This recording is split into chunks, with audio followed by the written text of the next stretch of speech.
Tout de suite, des artistes de talent déferlent sur Ivry-l'Évêque. Un plongeon dans un festival où se tutoient musique, danse, peinture, photo, sculpture. Suivez-moi. Alors nous voici arrivés à Ivry-l'Évêque. Je me trouve avec Tiffaine Decouvreur, qui est donc la coordinatrice culture et communication de la mairie d'Ivry-l'Évêque. Bonjour Tiffaine, ça va bien ? Bonjour, ça va et vous ? Bah écoutez, impeccable, on est bien, il y a de l'art, vous êtes souriante, tout va bien. Il fait beau ? Il fait beau, on est content, on espère que ça va durer. Alors Tiffaine, est-ce que vous pourriez un petit peu nous dire où nous nous trouvons et pourquoi nous sommes là ? Alors donc là on se trouve à la mairie d'Ivry-l'Évêque, donc où on organise une exposition dans le cadre du festival Ivre-Art. Donc vous avez l'exposition en mairie et chaque artiste peintre a bien voulu prêter un tableau pour l'exposer en médiathèque sur les horaires d'ouverture de la médiathèque. Donc actuellement on est ouvert au niveau de l'exposition de la mairie samedi dimanche, et également lundi, mardi et mercredi. Hier samedi on a fait un spectacle à la salle Georges Brassens Ficelle de la compagnie Robin et Juteau avec les œuvres, inspirées des œuvres de François-Joseph Durand qui est aussi exposé à la mairie. Et puis aujourd'hui, on a le spectacle de l'école artistique Django Reinhardt, donc toujours à la salle Georges Brassens. Donc voilà, nous on fait tourner autour des spectacles. Donc on a du spectacle vivant, on a de l'exposition, on a des peintres, on a des photographes, on a un artist designer. Donc et combien d'artistes au total ? Alors au total, si on compte l'école Saint-Joseph qui expose aussi les œuvres des élèves, on a 8 artistes. Cette année en tout cas, des amateurs et des semi-professionnels. Alors pour les téléspectateurs et téléspectatrices qui sont habitués, normalement il y avait 3 lieux qui étaient dédiés aux expos et donc on précise bien cette année, il n'y en a que 2. Voilà, effectivement, d'habitude, il y a quelques années, on exposait aussi à l'église. Cette année, on a changé la formule. On expose principalement à la mairie et un petit peu à la médiathèque. Et pour quelle raison ? Je ne saurais pas vous dire, c'est plus simple pour nous aussi, parce que c'est vrai que c'est la première fois qu'on revient depuis le Covid, là. Avec le Covid, on avait un peu arrêté les expositions. Donc là, on a essayé de faire tout doucement pour revenir, voir déjà si ça plaît aux gens, si quand on expose en mairie, ça plaît aux gens, et si on a beaucoup de monde, peut-être on changera la formule, à voir. Comment avez-vous sélectionné vos artistes ? Parce que j'imagine que vous avez beaucoup de demandes, évidemment. Alors effectivement, il y a une bonne partie de la sélection qui a été faite par le conseil municipal, par mon adjointe Fanny Pira à la culture. Et puis après, par exemple, on a des artistes amateurs qui sont venus vers moi. On a Monsieur Auduc qui m'a envoyé sa candidature. On a Monsieur Retou qui est aussi amateur, c'est Madame le maire qui a choisi de l'exposer.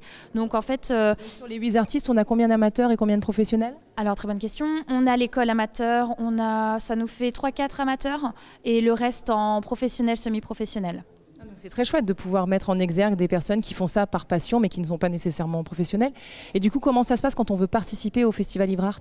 Eh bien, il suffit de contacter la mairie, vous nous appelez ou vous envoyez un mail à l'accueil de la mairie. Et puis, moi, j'enverrai un petit formulaire à remplir. Et puis, il nous faut des photos aussi des œuvres.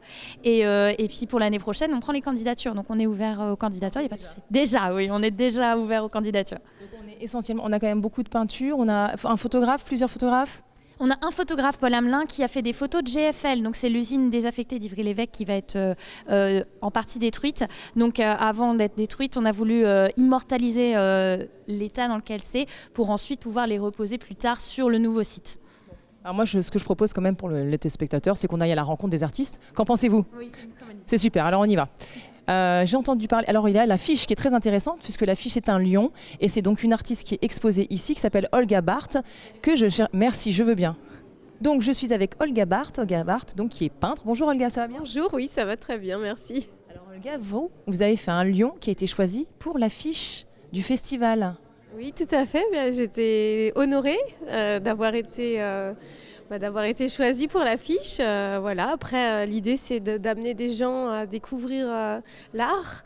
Et surtout des personnes qui ne seraient pas forcément habituées à venir dans ce genre d'espace, d'exposition. Donc moi, mon idée, c'est de toucher le plus grand public. Donc si l'affiche du lion peut attirer des gens qui ne sont pas habitués à venir, moi, c'est tout bénef, quoi. J'en suis ravie. Alors moi, ce que je trouve assez merveilleux dans votre univers, c'est déjà c'est un florilège de couleurs et des couleurs qui sont très très vives.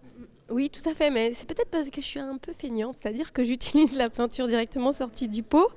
Et voilà, et je fais pas tant de mélange que ça en fait. Et j'aime, j'ai développé cette technique de la couleur vive et ça s'est vraiment développé au moment du confinement où j'ai senti qu'il fallait remplir les espaces de couleurs parce que tout était vide et de joie, voilà. Parce que tout était vide et tout le monde était parti. Donc derrière les écrans, les gens avaient besoin de remplir le vide. Donc c'était aussi un peu, je dirais pas thérapeutique, mais si, voilà, c'est ça en fait. C'est le mot qui vient. Alors une autre spécificité de votre œuvre, on va revenir sur le lion après, mais ce que je trouve assez aussi intéressant, c'est qu'on a l'impression que tout est travaillé en relief. Alors ça, c'est pas forcément volontaire, mais les couleurs, en fait, certaines couleurs qu'on va utiliser vont avoir l'impression d'être plus proches de nous que d'autres. Et j'ai fait des études artistiques, donc je pense que à force d'aller dans les musées, à force de côtoyer des images de grands artistes, c'est une nourriture qui permet inconsciemment ensuite, par la pratique, de retranscrire ça, quoi, voilà. Typiquement, là, l'œil que Samuel est en train de filmer, on a l'impression presque qu'il y a de la matière, que c'est de la terre ou je ne sais trop quoi. Oui, alors ça, non pas du tout. Mais c'est vrai que c'est dur maintenant, mais c'était juste de la mousse de matelas en fait que j'avais collée. C'était une période. Il y a certains tableaux comme celui-ci que j'ai commencé, que j'ai laissé de côté pendant 5, 6, 7 ans. Puis un jour, je le reprends, je le retravaille, je modifie des choses. Et c'est pour ça qu'aucun des tableaux que je fais je peux le refaire parce que c'est toute une histoire qu'il y a derrière. Et cette mousse de matelas là, que j'ai collée il y a 5 ans, 6 ans, je ne sais plus, eh bien j'ai scalpé, je l'ai retravaillé, je l'ai peinte et ce qui devait pas du tout être un œil d'oiseau, c'est par là que ça m'a emmené. Voilà. C'est merveilleux. Et pour revenir sur le lion, c'est très graphique aussi. Il y a des formes très particulières. Alors moi, ce que j'aime beaucoup, c'est travailler les contrastes. C'est-à-dire, il y a beaucoup de volutes, de formes arrondies, et puis pour casser cette chose-là, je vais travailler les formes géométriques.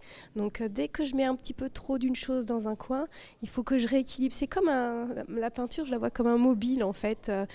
Pour que tout tienne en équilibre, il faut toujours réajuster. C'est un ajustement de poids en fait. Voilà, donc certaines couleurs, certains endroits, il faut que je rééquilibre avec l'autre côté pour que ça fasse un ensemble qui tienne à la fin. Il faut savoir s'arrêter, c'est pas évident et parfois je me dis c'est bon, là ça tient, j'y touche plus, voilà. En tout cas, ce lion, il est flamboyant, il est merveilleux et ça donne. Moi, je pense que les gens vont venir parce que moi, personnellement, en voyant ça, j'ai envie de venir. C'est parfait, alors tant mieux. C'est parfait. Puis il y a d'autres artistes à découvrir. Justement, Olga, mais c'est génial. Vous faites mon boulot. Vous me donnez le lien parce que j'allais vous dire, je vais vous laisser parce que bon voilà, et je vais aller voir un autre artiste forcément, évidemment. Merci Olga, c'est super. Je le vois là-bas, je vois un monsieur comme ça, tout vêtu de blanc. J'y vais. Vous le connaissez? Il s'appelle comment? Il va vous le dire mieux que moi, je pense. Excusez-moi, monsieur, vous avez vu de la lumière, bonjour. Bonjour, enchanté. Il paraît que vous êtes un artiste, vous aussi. N'est-ce pas? Oui, c'est moi, oui. Alors vous êtes Nab, artiste designer. C'est ça, tout à fait. Alors, cher Nab, donc ce sont vos œuvres qui sont ici exposées. Voilà. Alors vous avez un univers très particulier. Vous allez expliquer à nos téléspectateurs et téléspectatrices ce qu'est un artiste designer parce que tout le monde ne le sait pas. En tout cas, moi, la première chose qui me vient quand je vois votre univers, c'est très très organique, tout ça. Exactement, très organique. Après, pour l'appellation artiste designer, c'est vraiment artiste. J'ai mis designer parce que je travaille pas mal l'objet. Donc design d'objets. Auparavant, j'ai fait aussi tout ce qui objet usuel du quotidien, et ensuite je suis venu sur une démarche un peu plus abstraite, artistique, donc avec les matériaux comme le bois, le métal, donc là en l'occurrence c'est du bois, voilà. Et le bois justement c'est quelque chose de, moi ça m'évoque personnellement les racines, la terre, vous voyez. Exactement, on est à fond dans le thème, exactement. Donc, notamment donc avec un personnage que j'ai créé, il y a Manioc Kid. Manioc Kid, yes, l'enfant manioc. Donc voilà, c'est très inspiré de la terre, comme vous le disiez. Donc partir de l'esprit de tubercule, de la terre, de l'énergie qu'on peut puiser de la terre. Donc ensuite, Manioc Kid, et ensuite je reviens à un autre personnage, une sculpture plus récente qui, pareil, est à l'origine de la terre, mixée un peu avec le street art, voilà, donc pour mélanger les techniques, les inspirations. Donc ce sont vos influences, c'est-à-dire parce que moi quand j'entends terre, j'entends racine. Racine, donc c'est vos origines, rien à voir. Oui, à la base pas nécessairement, mais on en vient en fait. Et finalement, oui, c'est aussi mes origines, c'est peut-être dans les appellations, dans les noms, dans les inspirations, c'est ça que j'utilise. Voilà, tout simplement, parce que on s'inspire de nos parents entre guillemets aussi, donc Intrinsèquement. voilà, c'est ça. Et puis voilà, on voyait les parents, par exemple le manioc, bah voilà, la maman elle cuisinait le manioc. Voilà, donc tout de suite les influences reviennent. Donc on a ces images, on essaie de retranscrire dans la sculpture. Donc c'est ça qui est intéressant. Oui, alors en fait, c'est ça, c'est que pour le coup, c'est de la sculpture, c'est ça, de la sculpture sur bois. On a des feuilles. Le côté street, on le retrouve peut-être dans les couleurs aussi, dans le graphisme. Alors dans le graphisme, oui, c'est très street, très pop art aussi. Dans les couleurs, après, il faut les prendre au cas par cas parce que des fois, je pars dans tous les sens. Donc ça peut être pop art ici. Là, ça peut être, j'utilise le chalumeau, donc il y a le feu aussi. Donc chalumeau, feu, couleur aussi. Donc voilà. Donc, sur une pièce comme ça, par exemple, ça vous demande à peu près. Est-ce que vous pouvez timer en termes de temps? C'est long? Comment ça se passe? oui, c'est très long. Alors, le plus long à la base, c'est dans la composition, dans la création de la sculpture en entier. Ensuite, il y a le travail technique qui est apporté par la découpe au laser, donc qui met un peu de temps quand même. Ensuite, il y a une partie colorimétrie, donc c'est là que je viens travailler la bombe, la couleur. Donc ça peut être très long parce que il y a pas de temps, c'est pas timé quoi. Je peux m'arrêter, revenir le lendemain, dire ah bah tiens, je rajoute. À chaque fois on rajoute, j'enlève. Voilà. Donc en termes de temps, Difficile à dire. c'est très dur à dire. Et donc en fait, si on veut avoir une œuvre de Nab, on vient vous voir où? Ça se passe comment? Vous faites des choses sur mesure, j'imagine, si on vous dit bah tiens j'ai envie de quelque chose. Effectivement, je fais aussi sur mesure. Pour me trouver, c'est simple, les réseaux sociaux, Facebook, Instagram, on me trouve facilement. Et ensuite, il y a aussi possibilité de venir chez moi directement. Donc c'est chez moi et en même temps c'est mon atelier. Et donc pour voir des créations Ça chez moi. Alors c'est en message privé. Donc on me demande, je suis dans le Vieux-Mans. Sinon c'est sur le Mans. C'est sur les réseaux, on me trouve assez facilement. Donc c'est Nab vraiment sur les réseaux, NAB, y a pas, parce qu'il faudrait pas... On tape Nab ou Nambua, donc Namboua. Donc sur Facebook, on me trouve facilement. Voilà, donc si vous avez envie d'avoir une belle œuvre comme celle-ci, sur sculpture sur bois, n'hésitez pas, Nab. Voilà. Merci. Merci à vous. Eh bien, on laisse Ivre et Art et on part où? On part à Forever Young au Mans.